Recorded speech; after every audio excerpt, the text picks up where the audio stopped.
It's certainly a pleasure to come here and give this presentation to all of you. We recently, with a team of scientists actually at the ETH institution in Zurich in Switzerland, we have published a recent work that is re-examining how active Venus, the planet Venus, actually is today. And so this is what I'm going to be talking about during this presentation. But before I actually get to the work that we have done, I think it's kind of useful to start by telling you a little bit more about the relation between volcanic activity, atmosphere, the inside of a planet, and also what we know about Venus today, because that is kind of putting in the background and essentially also just explaining how our work is just adding on to a series growing consensus that there is some very recent, maybe and probably I would say even ongoing volcanic activity on Venus. So this is going to be a more general talk really about volcanic activity on Venus, etc. I did put in a couple of break in the presentation for question time.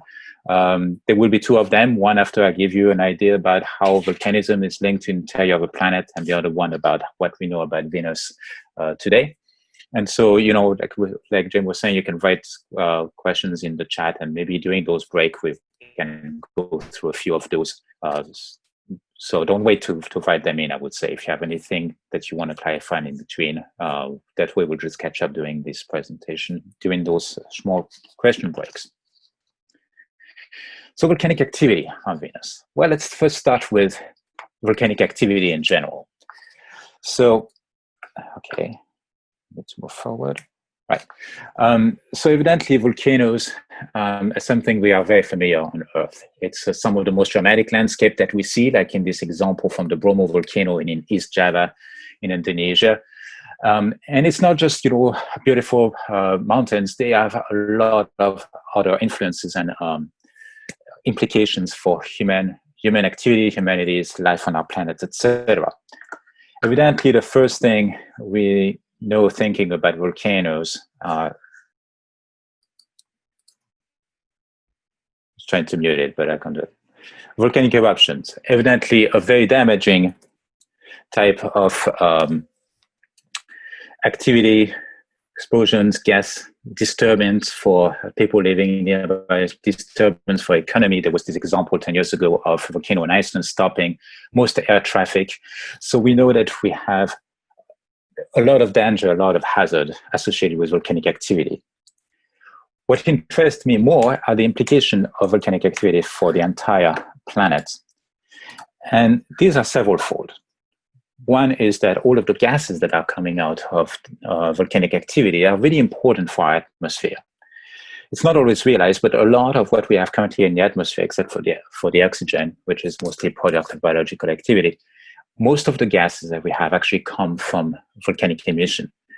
These were gases that were mainly trapped in the interior of the planet, and over time, over billions of years, the volcanoes put it back in the atmosphere. So really, our atmosphere is the product of volcanic activity. If we want to understand atmosphere, we need to understand volcanic activity.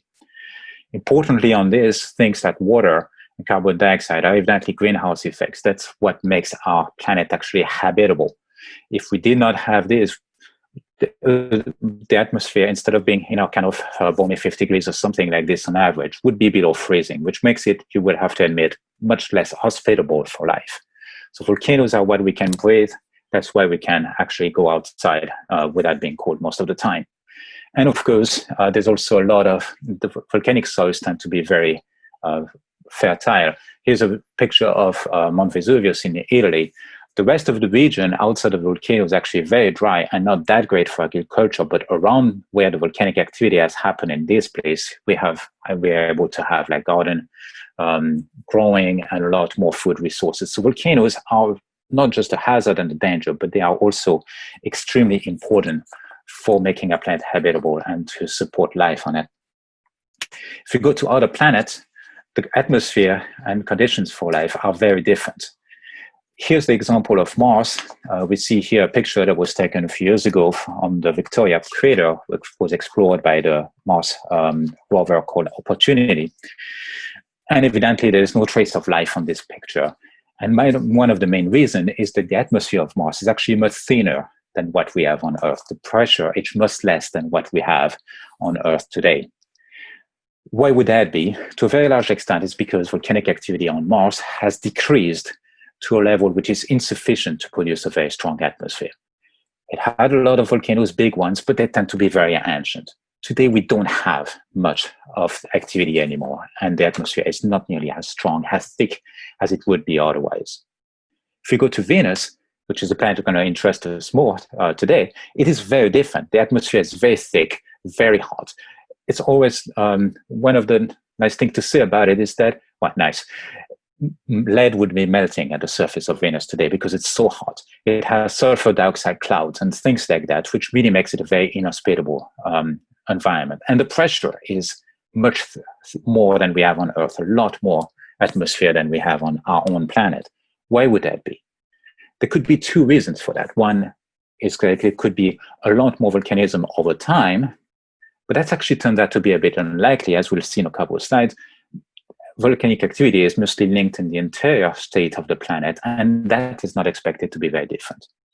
Another possibility is that there has been recycling, and a lot of the atmosphere on the Earth that was emitted by the volcano is gone today and has been pulled back into the interior of the planet. What does that on Earth and is not happening on Venus is plate tectonics. The schematic taken from USGS shows a cross-section of our planet, the Earth, and we can see in particular things like a subduction zone where a part, the oceanic plate in particular, dives into the interior of the hotter mantle of the Earth. With that oceanic plate, there are some sediments, there are some trapped gases, there's some water that is trapped in here. So some aspect, some part of the hydrosphere and atmosphere actually that we have on our planets get recycled and sent back in the interior. If you were to shut that down, you would not have, well, you would accumulate with that end, essentially, the atmosphere, make it much thicker. Is that what happened on Venus? Does Venus have a big atmosphere today because it had no plate tectonics? We'll see that it does not have plate tectonics, or because it had more volcanism over time. Is it more of an input or an output? That is, did we bring in more gases, or did we remove some less gases to have the atmosphere of Venus the way that it is today? The answer for that, of course, we're going to try to look at data at the surface to tell us, put some constraints on volcanic activity, but part of the answer is also about what happens in the interior. Volcanoes come from having hot enough interior to allow melting from happening. Plate tectonics is fundamentally linked to the entire dynamics of a planet.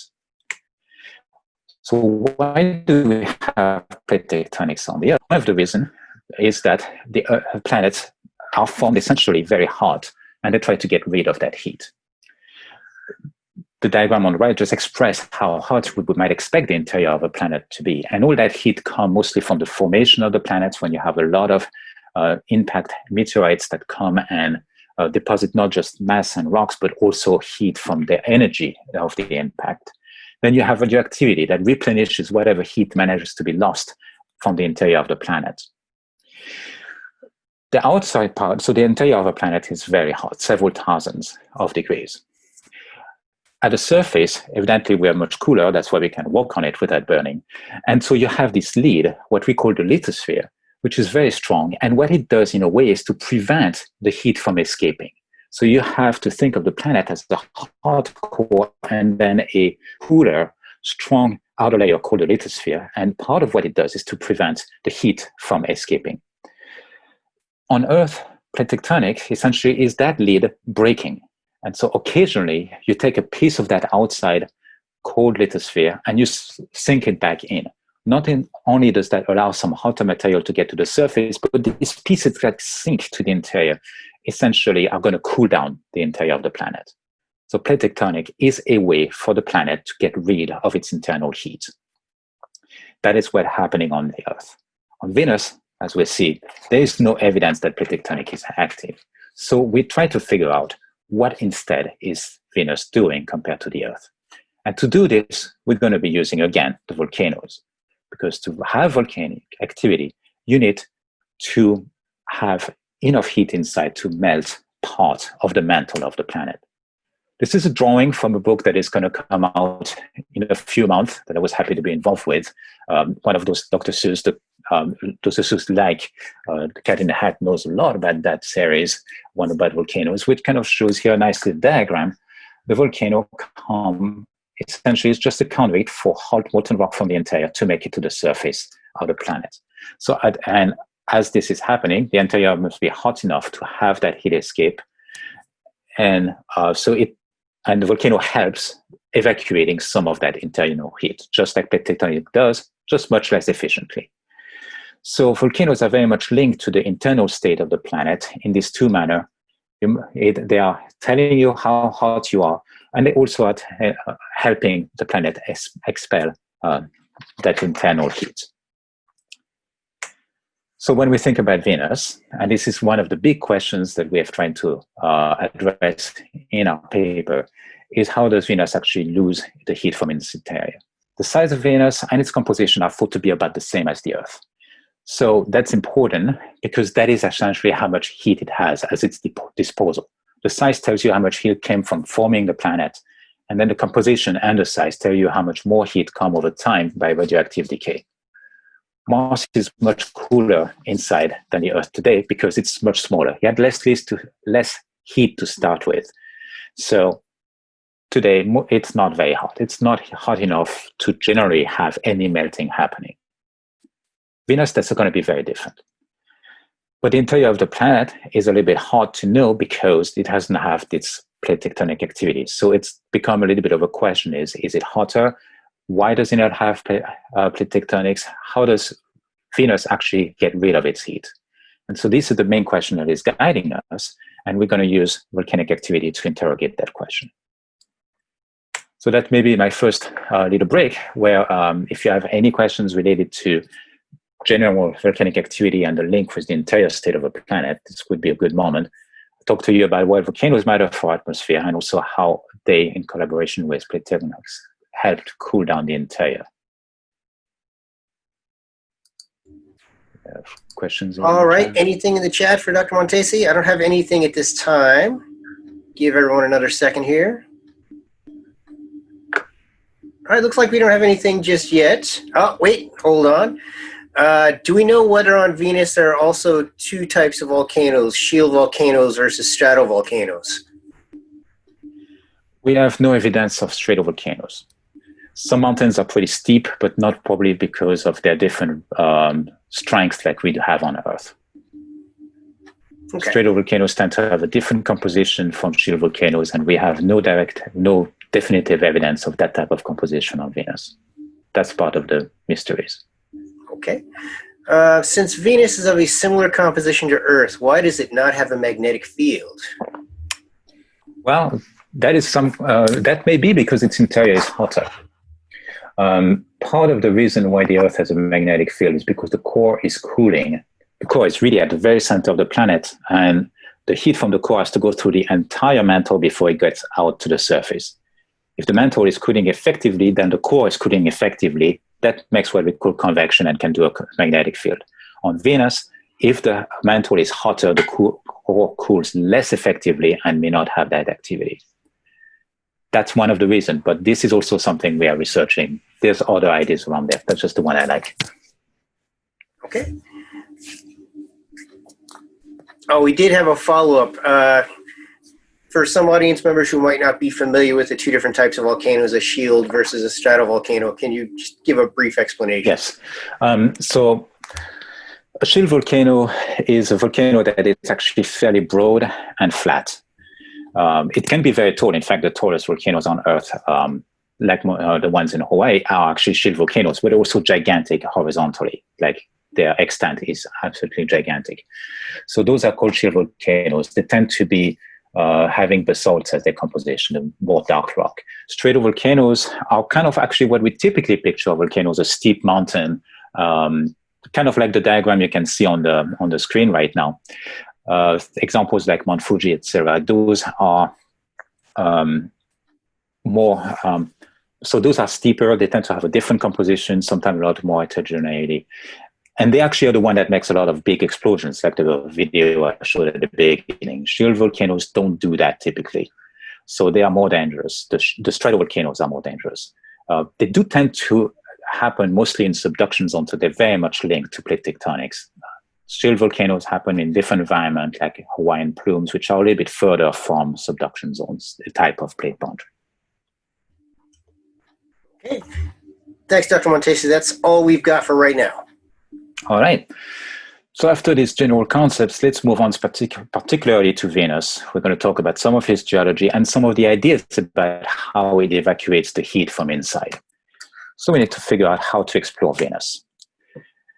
First things that most of you, I'm sure, are familiar with is it is covered with clouds all the time. That thick atmosphere has essentially a constant cloud cover. So we have absolutely no, well, we have some, but we don't really have coverage and images of the planet like we do, for example, for the Earth or for Mars.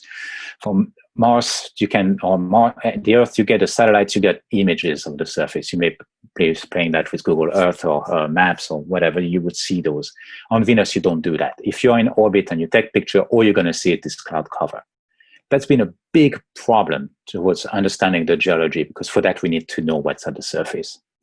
To get some idea about what the surface is like, we use radar instead. So there's been several missions in the 70s to 90s that carried a radar instrument that has the right wavelength that can probe through the clouds, and we get an echo from the surface. And from that very imperfect manner, we get an idea about what the surface is like. That's one big thing that we need to always remember, is that these are not real pictures of the surface. They are inferences from radar, and we have to then interpret them from what they are. Yes, I did show one picture of the planet. There's been a handful of probes that make it to the surface, take pictures, die 20 minutes later. That's extremely limited in terms of data sets. So what we really are using is the information we obtained from radar missions, especially the last one that was flown, which is the Magellan mission from the 1990s. Something to really keep in mind, this mission is over for more than 25 years. So these data are not new. And if you ask me, I think we need to return and get some better data. I'll come back to that at the very end of the presentation.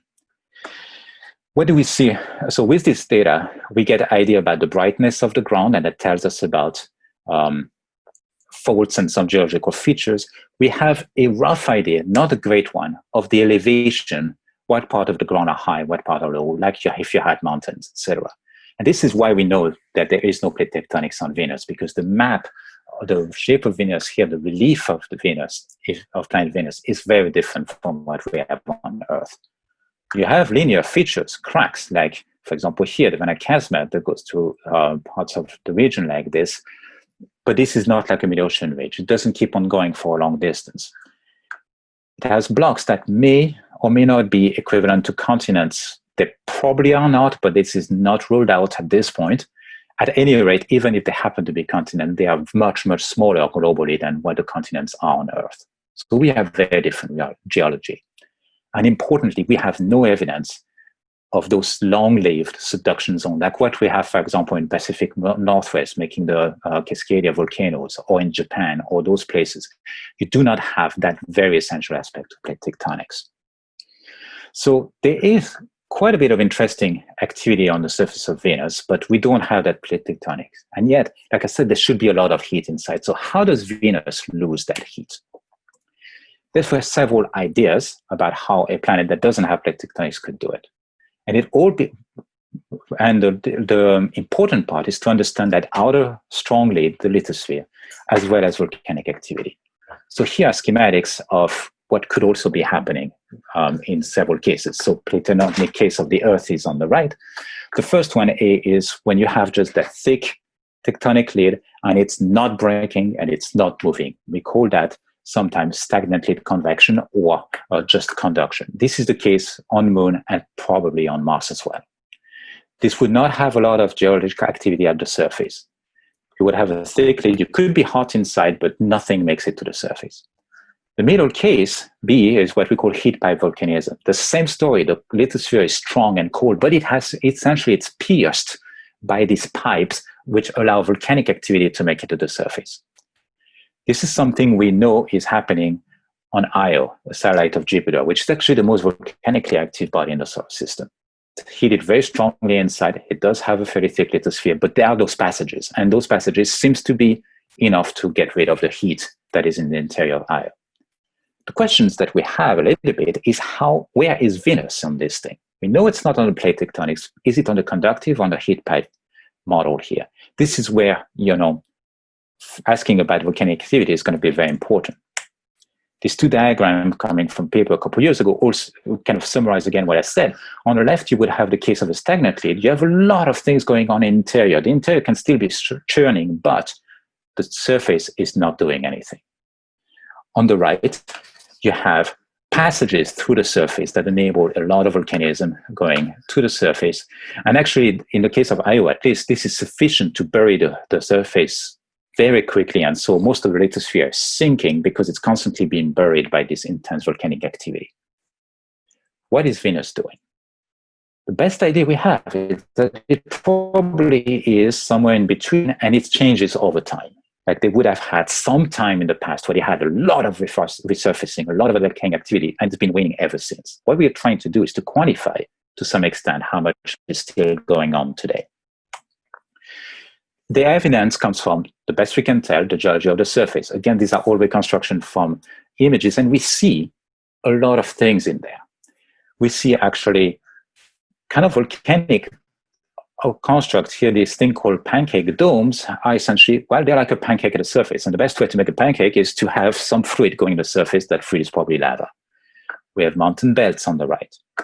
The more colorful picture on the left shows a potential shield volcano in the background and cracks which are there annotated as a rift valley, very much like what we have, for example, in the East African rift in East Africa, as you might expect. And we have other features like those novae and coronae, this kind of ring of activity, which can be very large. And that were really the type of geological features we focused on. So just the evidence that we see here tells you that Venus is not completely inactive. There has been geological activity. So maybe it's not on completely in this stagnant lead regime. However, what we don't know is how old those features are. Because we have not been able to make it to the surface, sample a rock we can date, we can get an age on. All we can do, the only constraint we have about ages would be counting craters. The older the terrain, the more craters it should have.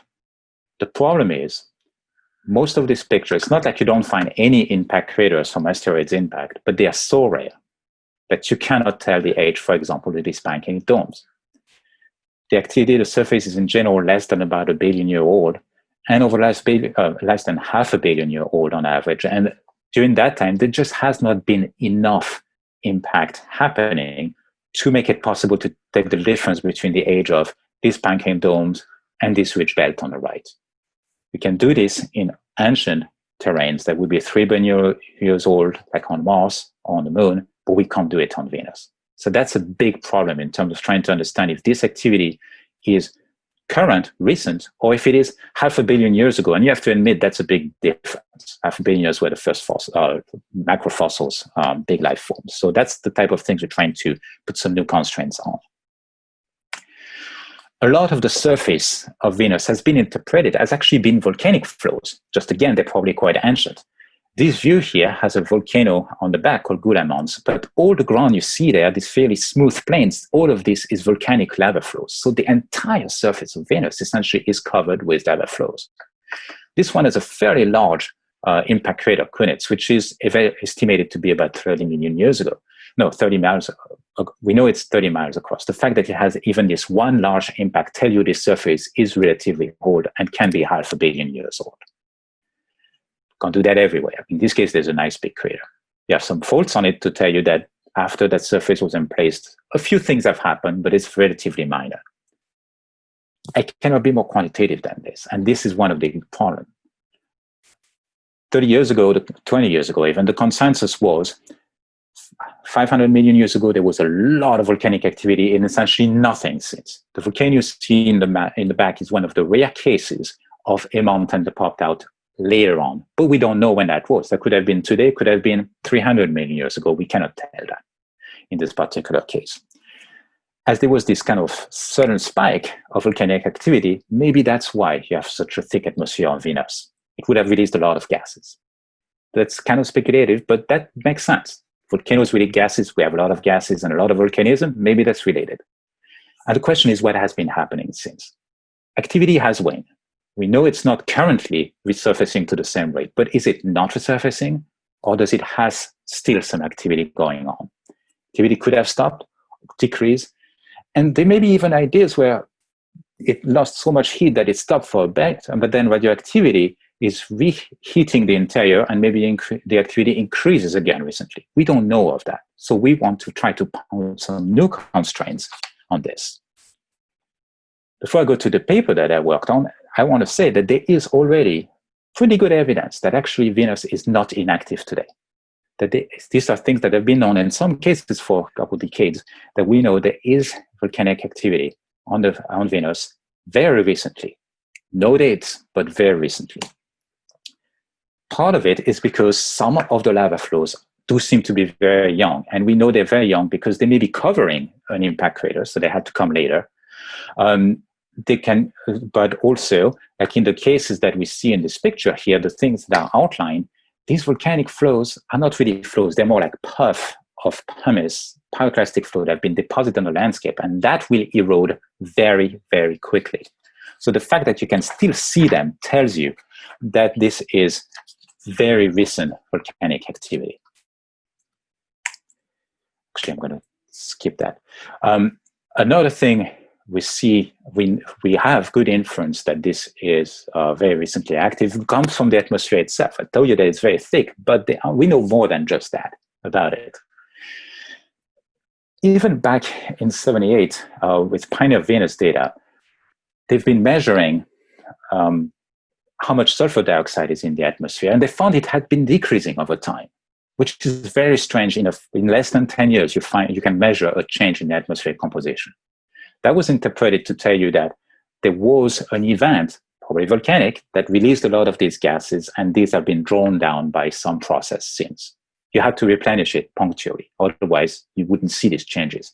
And in 2007, Venus Express also measured composition and found a spike, a sudden increase in that SO2. So something is sending gas out in the atmosphere today. Probably it's a volcano, but we haven't caught it in the act. We have not seen a lava flow at the surface. We haven't seen an eruption.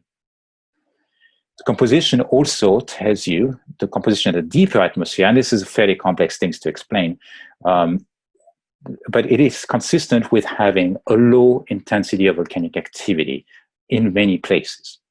Consistent, but no proof. Again, we never caught a volcano in the act.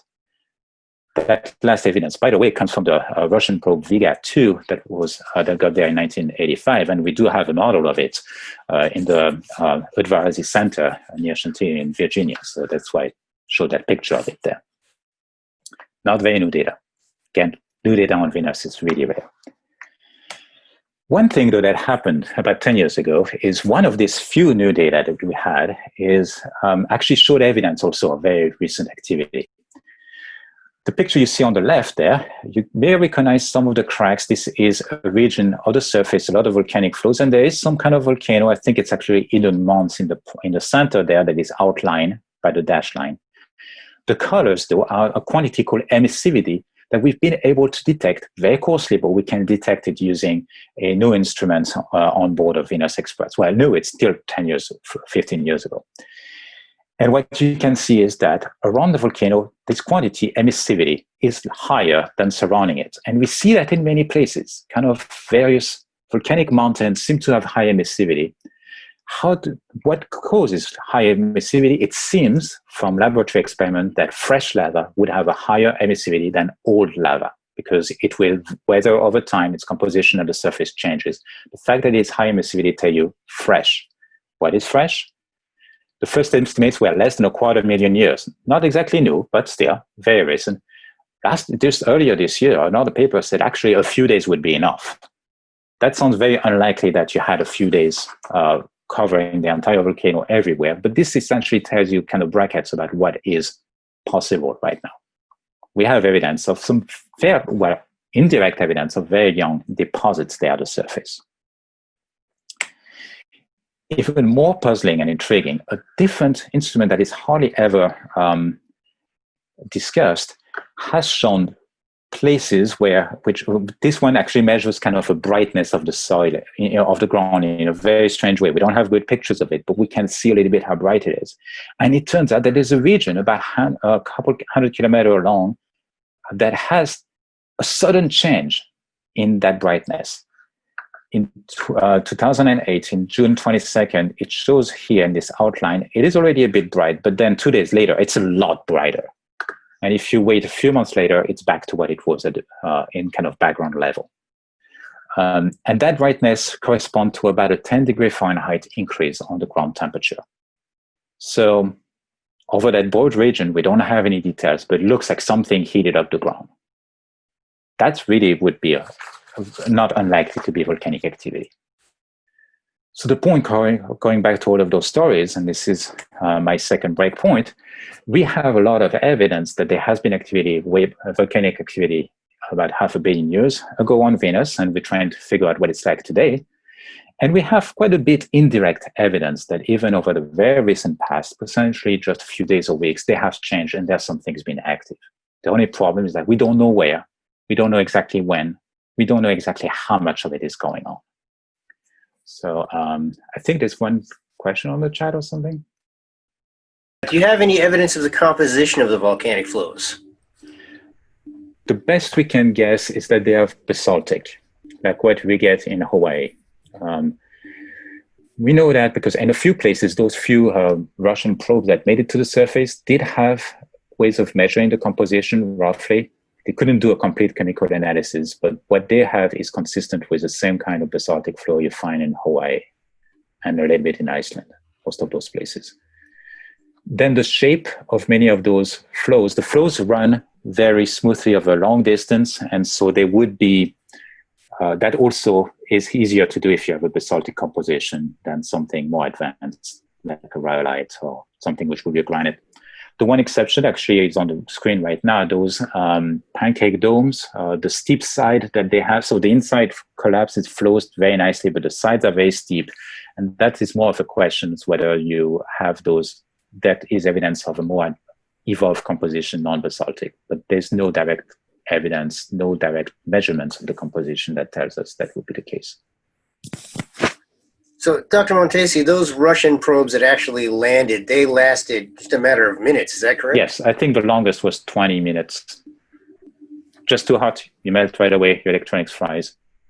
Okay. So some action right now is about trying to design some more advanced electronics. There's a proposal to put a mission that would be called to land and stay there for maybe a few hours, but that's kind of would be groundbreaking from technology. So it's really hard to survive at the surface of Venus. So how high above the surface of Venus does the atmosphere extend? I don't have this number in mind. Okay. I'm sorry, I'm not an atmospheric scientist, so my knowledge of this is really coarse. All right, and so those are actual lava flows on the surface of Venus? Yes, okay. That's right. These would be, I mean, these are, we would consider those more like a volcanic mountain itself. It's very flat and steep, but these are probably about 10 miles across and a few 100 feet high. So they are fairly significant. They're bigger than a single flow. Thank you, Dr. Montesi. Okay, so moving on, if I can go back to my presentation. So I will finish this presentation now on the third part by really telling you about the work we've done to try to put some new constraints about the volcanic activity of Venus over the fairly recent past. And as Jim mentioned, this is some work that was published earlier this summer in the journal Nature Geoscience. I do want to say that the study was led by a student at ETH in Zurich, Anna Gülscher, whom you see there on the leftmost picture. Advisor in Zurich was Taras Gerya, the second person there, and I certainly co-advised her and helped in terms of the application to Venus. And then some of the Jessica Munch, also in ETH, helped some of the calculations. So this is really a teamwork coming from this collaboration between our two institutions, where the more technical part was done by Taras. I did more of the interpretation, but actually Anna is the one who deserves all the credit. And if you want to follow her on Twitter, Anna GOSC for Geoscience is our Twitter handle. So what we did is to not just look at some things that we would typically think of as a volcano, but more those weird objects, I already mentioned them, called coronae. A corona is a word that means crown. And indeed, if you look at the outline on the surface of Venus, these are radar images, they look very much like gigantic crowns. I have to point it right away, these objects are absolutely gigantic. I'll get some scales later on. And what is this defined as a corona is a large, mostly circular volcano-tectonic features. I mean, it has volcanic and tectonic activity. It has lava flows and faults, breaks, and things like this. So it's a region of concentrated activity, which, unlike what we usually see, is very circular and makes rings or several rings and things like this. Not an impact crater. It's all coming probably from those internal processes that are volcanic and in tectonic activity. And there's a lot of diversity in their morphology, that is in their shape and their appearance, which has been puzzling scientists for a long time, because we like to try to find a kind of unifying way of expressing this, but these are sometimes quite different from one to another. And to be honest, the project started really just trying to find out why they can be so different, and if they would be a unified model that would provide a range of outcome to show the different morphology of the coronae. And along the way, we found a test for finding out which ones are very recently active. So if I look at one of them first, Fotla Corona, it's a medium-sized one, still significant. Essentially, if Richmond is on one side of the corona, Washington, D.C., where I am, is on the other. So it's not, you can do this in a day, but it's still already a big object compared to many volcanoes we have on the surface of the planet.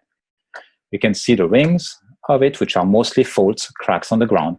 The interior is lava flows, and you actually can see some of those pancake domes, some of those pancake volcanoes, secondary volcanoes inside of it, which shows that this is a mix of volcanic and tectonic activity in there.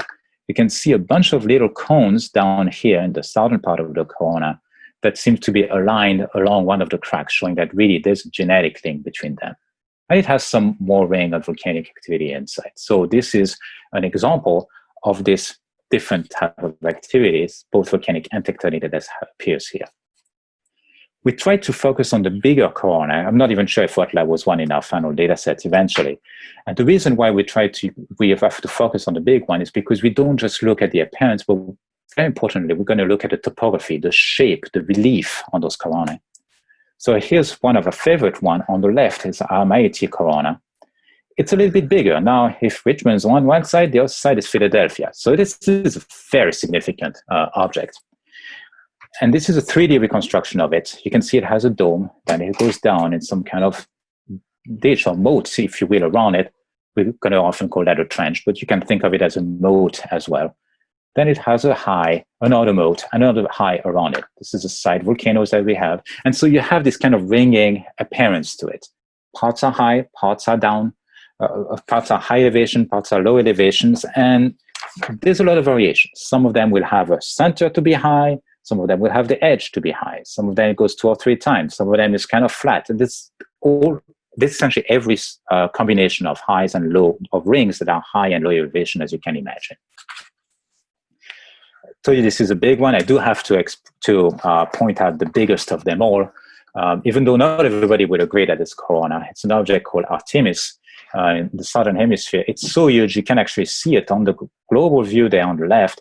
You have this chain here of cracks, and you have a few coronae, but then the big one in there near the bottom left part of that image, and it's gigantic, more than 2,000 kilometers in diameter. Now, if Richmond's on one side, Houston is on the other side. So this is a really, really gigantic type of geological features, and it's coherent. You can see it has a circular outline. The colors there tell you again the elevation. Blue is low elevation in this case, red is high, and you have this moat that is surrounding most of the corona. The inside is extremely complex, but you have this moat surrounding it, and it has kind of a bump on the side, what we might call a ridge or a rim, both outside and inside that moat that is surrounding most of the corona.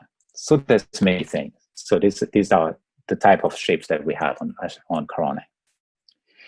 How do you form a corona? There's been a few ideas over the years. And the one that we followed, which is probably the most commonly accepted, is that there's a hotspot inside the planet that produces that structure. Hotspots are things we know about the Earth. Talk to you about plate tectonics helping activity rising, producing a lot of activity and helping the interior cool down. If the interior is too hot, there could be a plume, essentially a region of hot mantle that is rising near the surface. That's what we call a volcanic plume. And on Earth, they can do flood basalts like the Coronae River basalts in Washington state.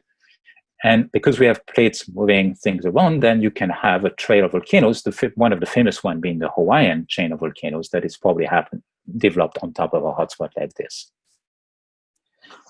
The idea is that on Earth, the activity is kind of spread out because of plate motion. If there is no plate motion on Venus, maybe all that activity focuses and makes a corona. That's something that's been done for a while.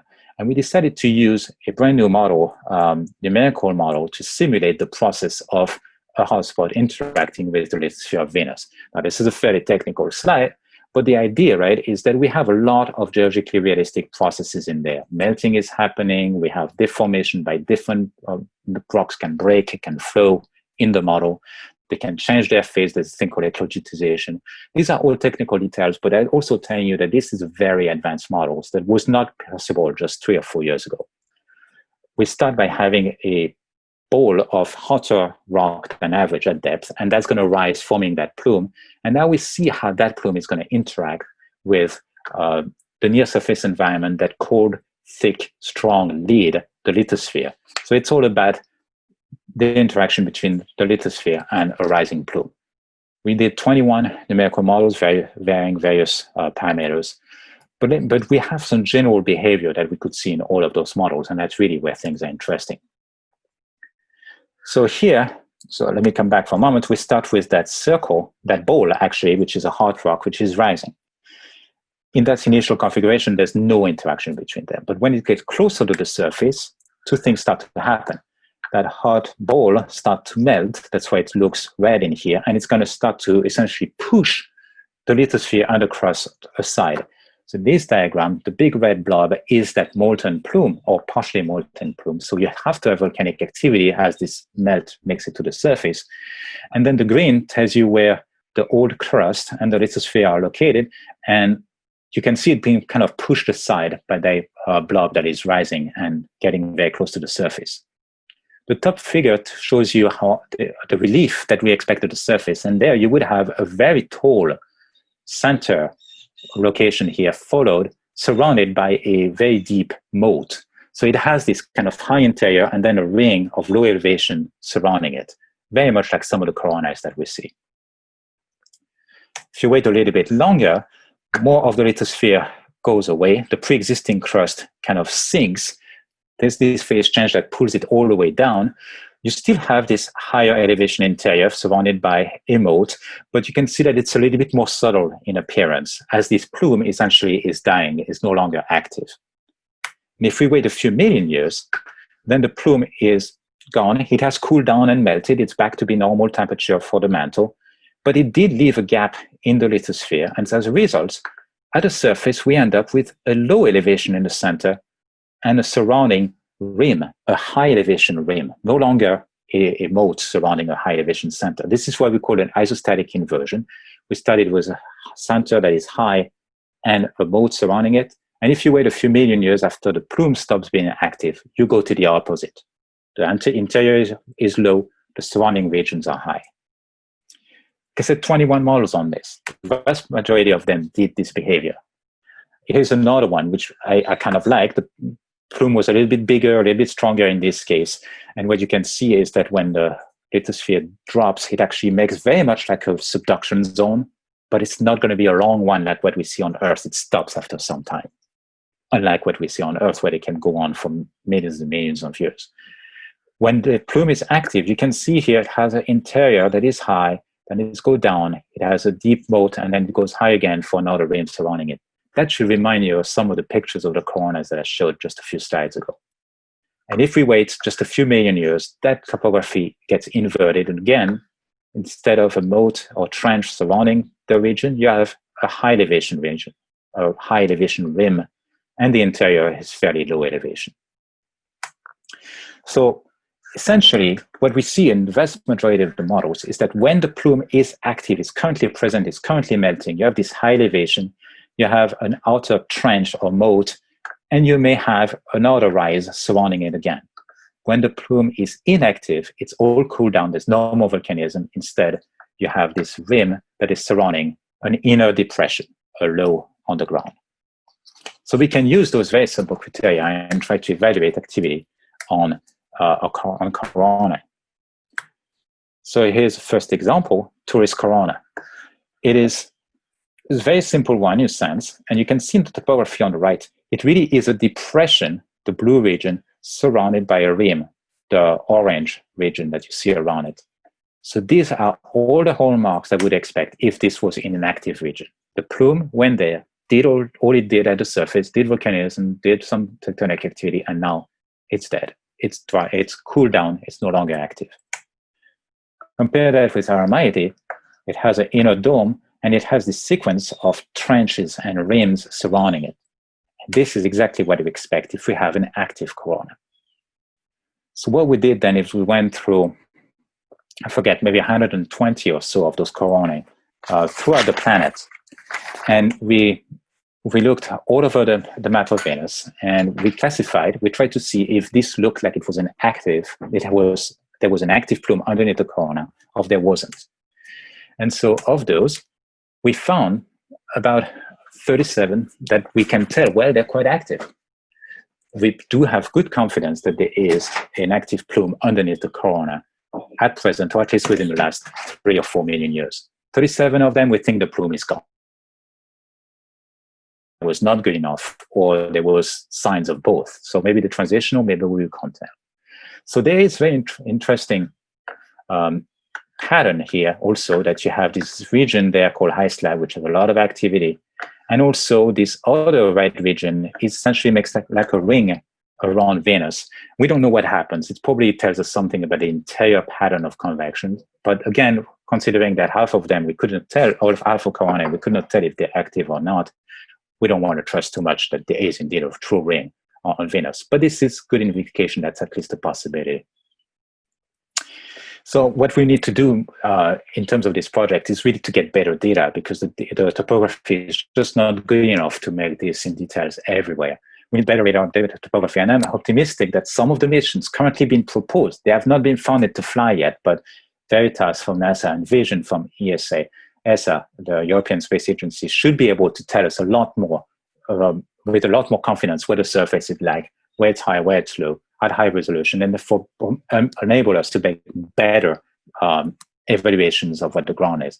And Vision in particular is supposed to be able to see if the ground changes during the mission, or if it changed between Magellan and now, which would be really neat to see, oh, now we have a new lava flow, or things like that. So that's what I wanted to cover. I hope that was entertaining a little bit, instructive.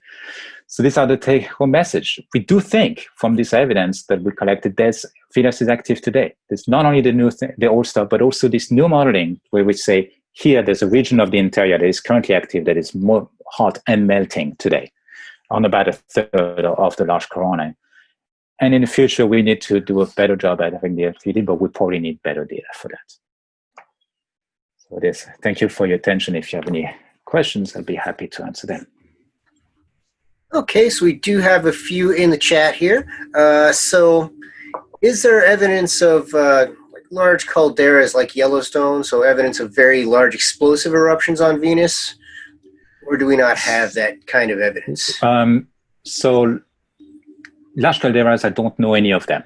Some of those volcanoes have calderas, but they're more like the Mauna Loa, not the Yellowstone type.